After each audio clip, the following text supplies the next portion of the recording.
C'est là en fait que mon sentiment d'être chez moi et d'être légitime d'être chez moi en fait, c'est surtout ça, cette légitimité, ben je l'ai senti profondément dans mon être. Je me suis dit ouais c'est chez moi ici. Qui va dire quoi?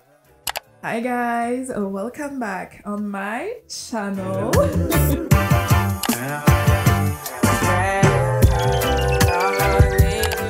J'espère que vous allez bien, que tout se passe bien dans votre vie vraiment, et si jamais c'est pas le cas, ne t'inquiète pas, sache qu'après la pluie, il y a toujours le beau temps, tout finit toujours par s'arranger. Même si, je vous avoue qu'en vivant à Paris, je commence à douter de cet adage. En fait, ici, c'est après la pluie vient la pluie. C'est pour ça qu'aujourd'hui, on se retrouve dans mon salon, parce que vous savez que j'aime bien sortir, etc. dans mes vidéos, mais là, il pleut tellement que j'ai dit non, désolé, on va s'asseoir avec mon micro et on va parler. Ça tombe bien parce qu'il y avait un sujet, ça fait un moment qu'il fallait que je l'aborde, tout simplement trouver sa place. Trouver sa place dans ce monde, et moi, c'est plus particulièrement appliqué au métissage, parce que c'est une des choses qui ont fait que j'ai mis du temps à trouver ma place, à me donner une place. Ce sujet de vidéo, il m'est venu de par mes discussions que j'ai avec les gens. Parce qu'avant, moi, je pensais égoïstement que, bon, j'étais un peu la seule à galérer, mais en fait, non. Déjà, quasiment tout, je pense qu'une majorité de personnes issues d'un métissage vivent la même chose, mais pas que, en fait. Ça peut concerner tout simplement des personnes qui ont quitté leur pays d'origine, et peu importe le pays d'origine, la couleur de peau, ça se limite pas à ça. Je pense que c'est tout simplement un message qui est un peu universel, et quand j'ai compris surtout que même des personnes plus âgées se posaient la question, j'étais en mode, waouh, en fait, on est plein à vivre ça, et on le vit tous en silence.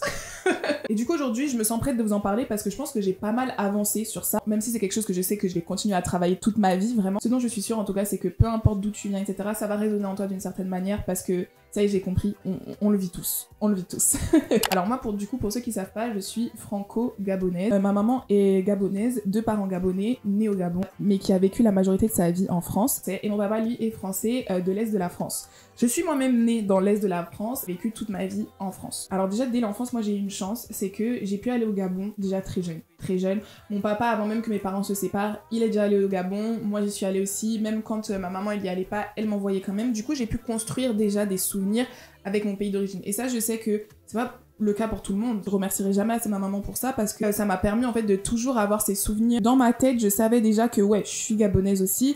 J'ai cette culture-là, voilà, on m'apprenait à danser, j'étais avec mes tantes, on me faisait danser un peu, j'étais là à faire ma belle. L'enfance, ça a son importance, mais c'est pas ce qui va conditionner après votre manière de le vivre, parce que très clairement, même moi, avec cette enfance-là, j'ai dû quand même aller chercher les choses, j'ai dû aller travailler, j'ai dû aller machin, tu vois. Après ça, j'ai grandi, et c'est vrai que j'y allais souvent, donc jusqu'à ma petite adolescence, tu vois, jusqu'à mes 12 ans, j'avais vraiment des souvenirs du Gabon où j'y allais, et du coup, je le vivais en tant qu'enfant. Et après ça, pendant 9 ans, je suis plus retournée. Alors, pour plein de raisons, il y a eu des problèmes au niveau de la politique, c'est un petit peu compliqué politiquement parlant, du coup, voilà, il y avait quelques restrictions, et nous, dans notre famille, on devait faire attention. Ensuite, financièrement parlant, et ensuite, moi, j'ai grandi, j'ai été en sport-études, du coup, bah voilà, tu grandis, t'es plus en mode, je vais faire la fête avec mes amis, et puis je suis rentrée en études supérieures et tout. Et donc, en fait, c'est comme si mon côté gabonais, je l'avais vraiment mis de côté. Je l'avais pas oublié, je savais très bien que j'étais gabonaise et j'en étais fière. Mais je l'ai mis de côté et ça me posait pas vraiment de problème, en fait, pendant cette période. C'était pas... J'avais d'autres trucs à faire, je devais travailler sur moi, sur plein d'autres trucs, mes traumas et tout. Et du coup, c'est vrai que ce côté gabonais-là, c'était vraiment abstrait. C'était pas spécialement le truc qui vibrait en moi de ouf. Et je pense que c'est ok en fait. C'est ok si pendant une période, bah, ça vous appelle pas. Y a pas à culpabiliser, vous avez pas besoin d'être parfait, dire que non mais moi, alors chaque été ou chaque 2 ans, je suis là-bas. Non, pas du tout. Il y a des périodes où en fait t'es sur autre chose et t'as besoin d'évoluer sur autre chose et c'est grave, ok, vraiment en fait. Ne culpabilisez jamais. Moi, c'est ce que j'ai compris, c'est d'arrêter de culpabiliser, de réfléchir est-ce que je fais ceci bien ou pas. On essaye de se débrouiller déjà. D'accord. Pendant cette période, je suis pas allée pendant 9 ans, jusqu'à l'été de l'année dernière. C'était les 75 ans de mon grand-père. Et en fait, ma famille décide d'organiser un anniversaire surprise pour mon grand-père. Et ma maman me dit, écoute, Kendra, on va peut-être aller au Gabon. Alors moi, je venais d'arriver à Paris, j'étais dans ma petite vie parisienne et tout, et j'étais en mode... En fait, c'est comme si j'y avais tellement pas pensé que j'étais en mode... C'est vrai que ça fait longtemps que je suis pas allée au Gabon. Donc les dates et tout, c'était un peu une période où j'avais mes partiels, donc au début, c'était pas sûr que j'y aille. Et là, j'ai commencé à pleurer, j'ai dit non, en fait, il faut que j'y aille. Maman, il faut que j'y aille, etc. Et les choses ont fait que les dates ont été décalées et tout. Et du coup, j'ai pu y aller. On est partis à 2 au Gabon. J'étais à une période de ma vie où j'avais besoin de réponses sur plein de questions. Sur mon cheminement personnel, sur ma spiritualité, sur ma famille, sur qui j'étais. Parce qu'en fait, j'avais réglé pas mal de problèmes dans ma vie, mes traumas et tout, j'avais travaillé sur moi. Mais maintenant, c'était mon affirmation de moi. Voir qui j'étais, m'affirmer vraiment.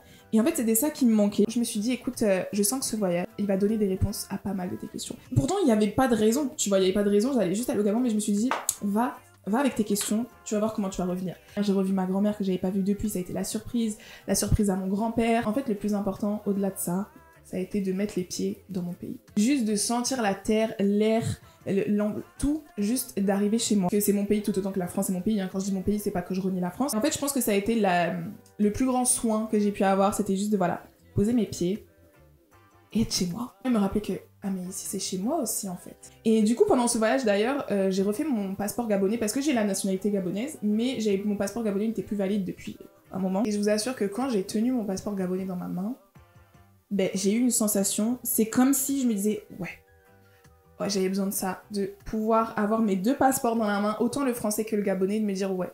Du coup, il y a ce truc, je sais pas si vous l'avez senti, quand vous vivez par exemple en Occident, peu importe que vous soyez 100% de votre pays, mais juste vous vivez en Occident, ou que vous soyez issu d'un métissage, quand vous arrivez dans votre pays, il y aura toujours une différence. Vous vous sentir un peu, bah pas d'ici.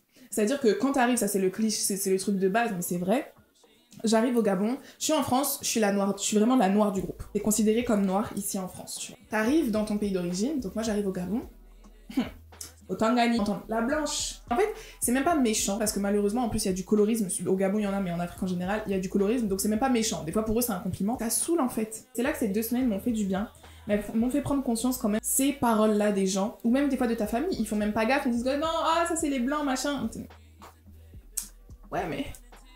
ça fait mal. Je me suis rendu compte que ça me touchait encore un peu trop et que ça devait pas me toucher en fait, tout ça. Ce voyage-là, pour moi, ça a été vraiment le moment où je me suis dit, ok, même si ça m'a permis de me reconnecter à mon pays, de réanimer ce côté gabonais en fait qui vit en moi, parce que peu importe ce qu'on dit, c'est dans notre sang, c'est dans nos gènes. Du coup, j'étais en mode, bon, ouais, mais il va falloir que j'approfondisse encore plus parce que ben, finalement, je culpabilisais. Et vraiment, cette culpabilité d'être trop blanche, ou de parler comme ça, ou de manger comme ça, alors que c'était moi, en fait. J'ai senti qu'il fallait que je continue, et donc, l'été, j'y suis retournée. Donc ça, j'y suis partie une première fois 2 semaines en janvier, et l'argent est tombé. Je voulais y retourner, et comme par hasard, l'argent est tombé à ce moment-là pour me permettre de payer mon billet.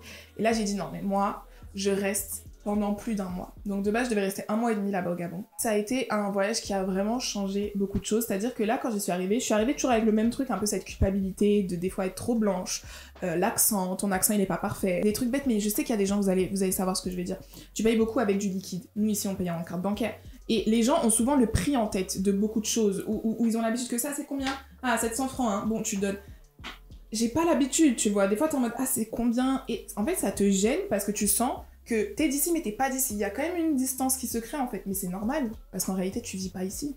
Si je peux vous dire un truc, c'est enlevez-vous cette culpabilité à un moment donné de vous tromper. Si t'as pas grandi ici, forcément tu peux pas avoir tous les codes, c'est normal en fait, tu vois. Et du coup, au fur et à mesure que j'ai vécu là-bas, j'ai tellement pris des moments de petite honte, des moments où je me suis trompée dans ça, des moments où la famille dit que non mais ça c'est comme ça, ou que quand je suis partie mettre les unités pour appeler, parce que nous il y a pas de forfait, donc tu dois aller mettre des unités, ou quand j'ai mis les unités, j'oubliais le numéro, je savais plus comment on faisait les transferts, les RTL Money, tout ça, c'est des trucs qu'on a l'habitude de faire, mais moi...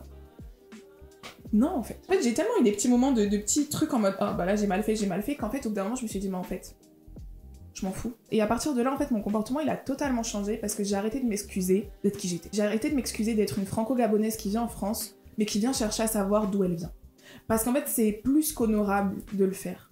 C'est plus qu'honorable de venir avec toute humilité, de dire « Ok, je connais pas tout de mon pays, je connais pas tout d'ici, j'ai pas tous vos codes, j'ai pas tout, mais j'essaie. Ça sera pas parfait. » Mais parce qu'en fait, c'est moi. Je peux pas me comporter comme une personne qui est née ici, qui a vécu ici toute sa vie, alors que j'ai vécu en France. Mais en même temps, je peux pas me comporter comme une personne 100% française qui vient au Gabon et qui s'en fout parce qu'en fait, je viens d'ici aussi. Mes gènes sont d'ici, mon sang vient d'ici aussi, en fait, tu vois. Et donc, du coup, ça a changé pas mal de choses parce que j'ai commencé à me dire, en fait, si quelqu'un a quelque chose à redire sur la manière dont je me comporte, sur la manière dont je fais les choses, de la manière dont je me trompe, mais en fait, qu'il aille se faire voir. Même si mon accent n'était pas parfait, je me souviens, je faisais des TikTok par exemple, et mon accent, les gens disaient oui, mais ton accent c'est pas vraiment un accent gabonais. Tu vois, t'as pas un accent 100% d'ici, on dirait c'est un mélange de Côte d'Ivoire, de machin. Mais les amis, je suis franco-gabonaise, j'ai vécu à Marseille. J'ai fait sport-études à plein d'endroits, donc j'ai changé, depuis mon lycée, j'ai changé de ville quasiment tous les ans. Ensuite je suis partie, j'ai pris mes bagages, je vis maintenant à Paris. J'entends l'accent gabonais depuis que je suis petite quand même, qui est là dans mes oreilles, qui tourne en boucle, qui se mélange à tout. Vous pensez sincèrement mon accent va être 100% gabonais? C'est pas possible. Je suis un mélange de tellement de choses, de tellement d'accents, que quand tu vas m'entendre m'énerver, des fois je vais prendre l'accent marseillais. Quand je vais parler maintenant, il y a quelqu'un, je sens qu'il y a un peu l'accent, je tourne la tête, je parle. Moi c'est souvent ça, je tourne la tête, ah oui, papa, pardon. Après il y a les filles, je suis à côté de mes copines qui sont bien françaises, bien parisiennes. Là tout d'un coup, l'accent, je suis un mélange de plein de choses. Et c'est là que le truc citoyen du monde, je suis citoyenne du monde, c'est vrai. J'ai vraiment franchi ce cap quand moi, je me suis sincèrement intéressée à ma culture, en fait. Pendant ce voyage, je suis pas juste restée là à faire les trucs de touriste. En fait, limite, j'ai pas fait de tourisme. J'ai pas fait de trucs de aller profiter des beaux quartiers de Libreville, par exemple, donc la capitale gabonaise. J'ai passé plus de temps avec mes grands-mères. Alors, qu'elles m'emmènent un peu en vadrouille, qu'elles me parlent un petit peu de ceci, de cela. Ma grand-mère qui me sort toutes les photos de la famille, qui me dit alors ça c'est ça c'est le grand-père, ça c'est notre grand-père, ça c'est notre père, ça c'est machin. Ou qui essaye de m'apprendre la langue que j'arrive toujours pas à intégrer parce qu'il faut que j'aille au Gabon plus longtemps pour vraiment intégrer ma langue maternelle, ça c'est aussi un autre sujet. Ou alors du temps avec ma tante qui m'emmène dans ses projets, réaliser des endroits de vie, aller au marché, comprendre un peu ma culture, qu'on m'explique que ça, même des fois, les arbres, ça c'est tel arbre. En fait, c'est ça qui m'a sincèrement nourrie. Ça m'a nourrie au plus profond de mon être. En fait. Même les traditions, la coutume, pendant que j'étais au mariage coutumier, on m'expliquait que pourquoi on fait ça. Ça, c'est tel symbolique. Du coup, en lien aussi avec nos traditions ancestrales, que ça. Et en fait, j'ai découvert que j'ignorais tellement de choses. Mais que ça soit sur le Gabon ou sur le continent africain, il y avait tellement de choses que j'ignorais. Et du coup, je me suis nourrie de tout ce que j'avais à apprendre. Encore, je pense que j'aurais pu faire plus, et c'est pour ça que je compte y retourner, mais je me suis nourrie de tout ce que je pouvais prendre à ce moment-là. C'est là, en fait, que mon sentiment d'être chez moi, et d'être légitime d'être chez moi, en fait, c'est surtout ça, cette légitimité, ben, je l'ai senti profondément dans mon être. Je me suis dit, ouais, c'est chez moi ici. Qui va dire quoi? Qui va dire quoi? Je suis partie voir des choses que j'aurais jamais imaginées. J'ai découvert des choses sur mes coutumes, mes traditions que j'aurais jamais imaginées. En même temps que tu découvres tout ça, bah tu te découvres toi. J'ai compris des choses. Il y a des choses qui m'ont... Tout d'un coup, tu sais, tu vois quelque chose et tu pleures, tu vibres. En fait, c'est quelque chose qui est en toi parce que c'est dans ton sang. Tout comme quand en France, il y a des choses... Quand je suis avec ma grand-mère en France, vraiment, ben, je me sens française. Et là, aussi, c'est des choses qui ont été, je pense, plus puissantes parce que la France, j'ai pu le nourrir toute ma vie. Et là, tout d'un coup, c'est comme si on te donne tout, tiens. Découvre qui tu es, tiens. Mais tout d'un coup, t'as 20 ans de ta vie à rattraper, c'est beaucoup. C'est comme si une autre partie de moi s'était éveillée, en fait, en mode « Ah, ben voilà, c'était la partie qui te manquait, bienvenue ». À partir de là, je vous assure que plus personne ne pouvait rien me dire, en fait. Et sans que je le fasse exprès, les gens commencent à me dire que « Ouais, non, toi là, tu commences à bien prendre les choses de chez nous, là. Toi, tu commences à bien prendre les choses de chez nous, sans que je ne le fasse pour faire plaisir à quelqu'un. Non, c'est juste que c'est des choses qui commencent à venir, tu vois, tout simplement. » Après ce voyage-là, je devais rentrer, mais je vous avoue que j'étais toujours pas prête à rentrer. Je sentais qu'il fallait que je vive un truc. Alors moi, je crois vraiment au fait que l'esprit est fort et qu'il sent les choses, tu vois. Je devais rentrer le 22 août, j'avais déjà décalé mon billet une première fois. Je devais rentrer le 22 août. Et en fait, je me suis dit non, je dois encore rester, sauf qu'il y avait des élections au Gabon et c'était un peu tendu. Malheureusement, en Afrique, les élections, c'est pas comme en France, c'est pas la même chose, donc ça peut dégénérer, voilà. Et maman me dit, ok, non, pardon, s'il te plaît, rentre à la maison, viens. Du coup, je me dis, bon, je vais pas inquiéter les gens, je vais rentrer, je reviendrai vite, je reviendrai à la maison. Il se trouve que j'avais pas fini mon baptême, j'ai attrapé le palu, une maladie qu'on attrape facilement au Gabon, qui m'a bastonné, et je l'ai attrapé la veille de mon départ, du coup on a dû décaler mon billet. Et du coup j'ai vécu les élections, j'ai vécu un coup d'état, et ça a été... on est tous sortis, et j'ai vu tous mes gens, j'ai vu mes compatriotes dehors, heureux, en train de chanter la Concorde, que je ne connaissais pas, je faisais semblant de la chanter, avec ma grand-mère qui était heureuse, qui se sentait libérée, mes tantes, tout, et j'étais en mode, mais... Ouais, là j'ai vécu une phase de l'histoire de mon pays, et là j'ai eu le palu, j'ai vécu ça, et là quand je suis rentrée après en France, après ça, je vous assure que, en fait ça m'émeut à chaque fois que j'en parle, j'ai une sensation en fait qui m'était jamais arrivée, je vais être émue. En fait j'ai senti que peu importe où j'étais dans le monde, peu importe, je savais d'où je venais. Je savais qu'au fond de moi, j'étais franco-gabonaise. Je savais qu'au fond de moi, le Gabon c'était chez moi, que ma terre là-bas c'était chez moi, je sais d'où je viens. Je sais que la France c'est chez moi, je sais d'où je viens. Et je sais que je peux y retourner tout le temps parce que c'est chez moi ces endroits. Et que en moi, peu importe où je me trouve sur cette terre, peu importe que les gens me voient et disent que tu ne ressembles pas à une Gabonaise, mais je m'en fous en fait. Moi, je sais pourquoi je suis gabonaise, je sais pourquoi je viens de là. C'est pour ça que j'ai envie de te dire que si jamais t'as pas eu l'occasion d'aller dans ton pays d'origine quand t'étais plus jeune, ou même que le parent qui t'a donné cette origine-là n'est plus là dans ta vie ou qui n'a jamais été dans ta vie, tu es légitime et ça coule en toi, ça vibre en toi. C'est dans tes gènes en fait, peu importe. Donc n'aie pas honte, n'aie pas peur, n'aie pas d'aller chercher. Même si tu sais pas par où commencer, va. Ça va te permettre d'avoir une confiance en toi dans ta vie, de dire que j'ai vu d'où je venais. T'as pas besoin d'aller chercher plus, peut-être que ça va pas machin te parler, mais au moins tu sais d'où tu viens, tu vois. J'ai vu ce TikTok la dernière fois, c'était genre ce pote une fois qu'il est parti en Afrique et que quand il revient, tout a changé chez lui. Mais j'avoue, moi, c'est un peu le cas. Tout ce que je peux vous dire, c'est d'y aller. Et que si ça vous appelle en fait. Après, si ça vous appelle pas et que vous vous sentez bien, mais il n'y a pas de souci, tu vois. Après, c'est chacun gère comme il veut. Je dis pas que ma vision et mon expérience est la bonne. Tu dis que si ça vous appelle, franchement, allez-y. Et il n'y a pas que du beau, il n'y a pas que du rose, comme dans tout truc. Voilà, des fois, machin, c'est plus compliqué, il faut faire attention si vous n'avez pas de contact, etc., machin. Mais ça vit en vous, et c'est un truc, comme maman disait, faut remplir les deux vagues. Pas un qui soit desséché, parce qu'en fait, c'est normal qu'à un moment donné, tu te sentes déséquilibré. En fait, apporter des réponses à des problèmes que j'avais, et que je pensais pas du tout en lien avec ça, tu vois, avec mon métissage, au niveau de mon identité, au niveau de ce que je voulais apporter à ce monde, au niveau de mon ouverture sur les autres. Actuellement, tu vois, j'ai qu'une envie, c'est d'être au Gabon, tu vois, d'être chez moi. Mais ça m'a aussi donné envie d'aller découvrir tellement d'autres cultures. Et en fait, je pense que cette richesse culturelle-là, quand tu l'as, ou même simplement quand t'es ouvert d'esprit, ça t'emmène à vouloir tellement découvrir sur les autres. J'ai qu'une envie, c'est de découvrir des personnes qui viennent d'endroits différents, qui ont des cultures différentes, de découvrir d'autres cultures, d'aller manger d'autres choses, tu vois. Et c'est tellement beau, et ça fait un peu bateau, je vous jure, mais ouais, ça donne vraiment envie de s'ouvrir aux gens. Et ça donne surtout envie d'arrêter de vouloir se conformer, à ressembler à une vision du monde, tu vois. Parce qu'en fait, quand je suis au Gabon, ou quand je suis à d'autres endroits, je suis en mode, ils voient tellement pas la vie de la même manière que nous en Occident. Tellement pas la même chose. Même dans les médias, j'ai compris qu'en fait, c'est tellement subjectif la vision qu'on a du monde. Inconsciemment, j'ai appris à être moi et à exprimer ma personne. C'est-à-dire que bon, après moi, je suis très dans les sapes, dans mon style, je suis très un peu matérialiste, et j'aime bien les bijoux, j'aime bien les trucs, du coup, ça s'exprime aussi dans la manière de m'habiller. Ça s'exprime sur ce à quoi je ressemble. Mais c'est un mélange. Quand vous me voyez habillée, des fois, je vais être en mode très mocassin, très, voilà, un peu parisienne, mais je dois avoir mes colliers, mes bijoux qui vont rappeler que... Tu vois. Et c'est quelque chose que je faisais pas avant, j'osais pas parce que je voulais ressembler au truc Pinterest, même si c'est magnifique, j'adore Pinterest et j'adore, il y a des gens qui ont un style incroyable. Du coup, j'ai compris que je pouvais être un mélange de tout. Parce qu'en fait, il n'y a pas de limite. Par exemple, moi, là, aujourd'hui, comment je suis habillée, je peux vous dire tous mes colliers, par exemple, ce qu'ils représentent. Ils ont tous une représentation, tu vois.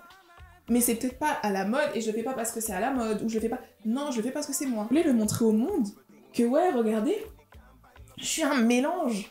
Je suis un mélange de plein de choses, tu vois. Et je prends l'exemple de ma maman, qui est 100% gabonaise, mais elle aussi, c'est un mélange de plein de choses. Parce qu'elle a vécu en France, mais que sa culture gabonaise est quand même là, qu'elle est née au Gabon. Et du coup, c'est magnifique de voir ces personnes-là. Et peu importe, tu vois, c'est comme par exemple les gens, les Antillais qui viennent en métropole, c'est la même chose, de voir ce mélange-là. Et en fait, on attend que ça, de te voir briller à ta manière. Et aujourd'hui, même si j'ai encore tellement de choses à apprendre, je vous jure que ce voyage l'année dernière, ça m'a fait comprendre que ma belle, tu ignores tellement de choses.